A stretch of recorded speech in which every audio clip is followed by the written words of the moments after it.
ட்ரேடராவும் ஒரு இன்வெஸ்டராவும் நீங்க ப்ராஃபிட் பண்றதுக்கு ஸ்ட்ரகிள் பண்ணிட்டு இருக்கீங்கன்னா, இந்த வீடியோ உங்களுக்கு தான். எப்ப இன்வெஸ்ட் பண்ணா மேக்ஸிமம் ரிட்டர்ன்ஸ் வரும்? அண்ட் ஒரு ட்ரேடரா பிக் பிளேயர்ஸ் எங்க பை பண்றாங்க, செல் பண்றதுக்கு நெறைய வாய்ப்பு இருக்கு அப்படின்றது தெரிஞ்சதுன்னா, உங்களுடைய ஸ்டாப் லாஸ் ஹிட் ஆகுறது கம்மியாகும். அண்ட் குவாலிட்டியான ட்ரேட்ஸ் எடுக்க ஆரம்பிப்பீங்க. இதுக்கு உங்களுக்கு மார்க்கெட் சைக்கிள் என்னன்னு தெரிஞ்சா போதும். So what is market cycle? Market ஒரு பேட்டர்ன ரிப்பீட்டடா ஃபாலோ பண்ணும். சோ அது என்னென்ன அப்படின்னு பாத்தீங்கன்னா, accumulation phase, up phase, distribution phase and down phase. இந்த பர்டிகுலர் ஃபேஸஸ் மட்டும் மார்க்கெட் எப்பவுமே ரிப்பீட் பண்ணிக்கிட்டே இருக்கும். சோ அதுதான் நம்ம வந்து இங்க மார்க்கெட் சைக்கிள் அப்படின்றது சொல்றோம். இந்த ஃபேஸ்க்கெல்லாம் என்னென்ன மீனிங் அப்படின்னு பாத்தீங்கன்னா, அக்யூமுலேஷன் ஃபேஸ் எப்ப நடக்கும் அப்படின்னா, ஒரு பெரிய ஃபால் ஆனதுக்கு அப்புறமா இந்த அக்யூமுலேஷன் ஃபேஸ் அப்படின்றது ஆரம்பிக்கும். நெக்ஸ்ட் அப் ஃபேஸ்.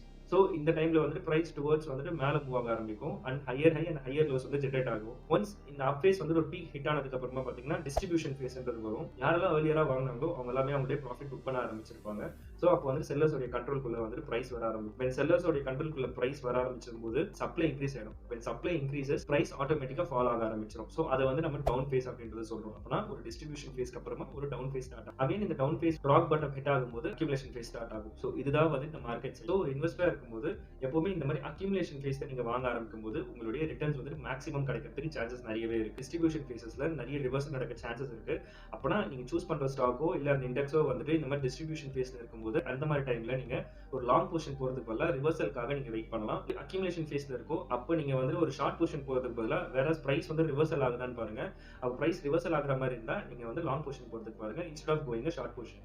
சோ இப்படி தான் ஒரு மார்க்கெட் சைக்கிள் தெரிஞ்சுக்கிறது மூலமா உங்களுடைய இன்வெஸ்ட்மெண்டோட ரிட்டர்ன்ஸும் இன்க்ரீஸ் பண்ணிக்க முடியும். அண்ட் ஆல்சோ உங்களுடைய ஸ்டாப் லாஸையும் பாத்தீங்கன்னா ப்ரொடெக்ட் பண்ண முடியும். அண்ட் நீங்களும் வந்து பிக் பிளேயர்ஸ் எங்க வாங்குறாங்கன்றது தெரிஞ்சிருக்கும், எங்க விற்கிறாங்க அப்படின்றது உங்களுக்கு ஒரு கிளியர் பிக்சர் தெரியும்.